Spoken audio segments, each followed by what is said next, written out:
মিথ্যা মামলা দিয়ে অজ্ঞাতনামার অধীনে এখন নতুন করে বিরোধী প্রতিপক্ষের যারা নেতাকর্মীরা আছে তাদেরকে ওই অজ্ঞাতনামায় ঢুকিয়ে দিচ্ছে এবং তাদেরকে গ্রেফতার করা হচ্ছে। রেগুলার যে পুলিশিং আছে এই পুলিশিংয়ের মধ্য দিয়ে এই লেভেলের ভীতি দূর করে নিরাপত্তার নিশ্চয়তা দেওয়াটা আসলে সম্ভব হবে না এবং যে কোনো কনসিকোয়েন্সকে অবশ্যই নির্বাচন কমিশন এবং অন্তর্বর্তীকালীন সরকারকে এটা দায়িত্ব নিতে হবে। নির্বাচনী এলাকাতে থেকে যেটা আমরা এখন সবচেয়ে বড় চ্যালেঞ্জিং জিনিস দেখতে পাচ্ছি সেটা হচ্ছে আইন শৃঙ্খলা এবং ভালো নির্বাচন করবার জন্য যেটা ভোটারদেরকে নিশ্চয়তা দেওয়া এবং প্রার্থীদেরকে নিশ্চয়তা দেওয়া যে তারা নিরাপদে ভোট কেন্দ্র পর্যন্ত আসতে পারবেন এবং নিরাপদে ফিরে যেতে পারবেন। আসা যাওয়া এবং ভোটের আগে পরে কোনো ভীতিকর আতঙ্ক তৈরি করবার মতো কোনো জিনিস যেন না ঘটে সেরকম একটা জায়গা। রেগুলার যে পুলিশিং আছে এই পুলিশিংয়ের মধ্য দিয়ে এই লেভেলের ভীতি দূর করে নিরাপত্তার নিশ্চয়তা দেওয়াটা আসলে সম্ভব হবে না এবং সেক্ষেত্রে আমাদের যে সভরেন ফোর্সেস আছে, আমাদের দেশপ্রেমিক যৌথ বাহিনী যারা আছেন তাদেরকে সিরিয়াসলি এঙ্গেজ করা দরকার।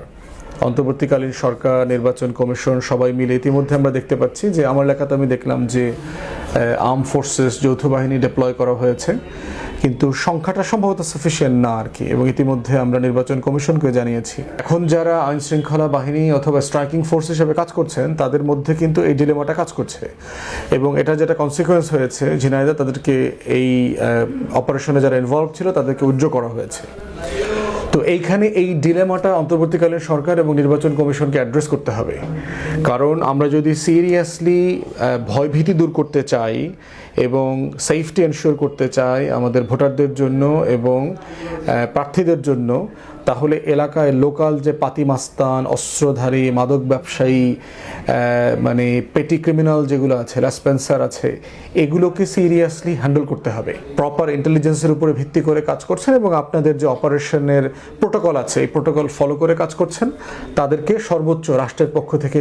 এই নিশ্চয়তা দেওয়া দরকার যে তারা তাদের ক্যারিয়ারে কোনো ঝুঁকির মধ্যে ফিউচারে পড়বেন না। এবং আমার নিজের এলাকাতে আমি দেখতে পাচ্ছি বরিশাল ৩, বাবুগঞ্জ, মুলাদিতে যে পরিমাণ পাতি মাস্তান, গুন্ডা, ক্রিমিনাল, মাদক ব্যবসায়ী, অস্ত্রধারী লোক আছে যারা এখনই কেন্দ্র দখল করা, ভোটারদেরকে ভয় ভীতি দেয়া, মিথ্যা মামলা দিয়ে অথবা আওয়ামী লীগের বিরুদ্ধে যে মামলাগুলো দেওয়া হয়েছিল সেখানে অজ্ঞাতনামা লেখা ছিল, এই অজ্ঞাতনামার অধীনে এখন নতুন করে বিরোধী প্রতিপক্ষের যারা নেতাকর্মীরা আছে তাদেরকে ওই অজ্ঞাতনামায় ঢুকিয়ে দিচ্ছে এবং তাদেরকে গ্রেফতার করা হচ্ছে। এবং এইভাবে যদি গ্রেফতার অভিযান চলে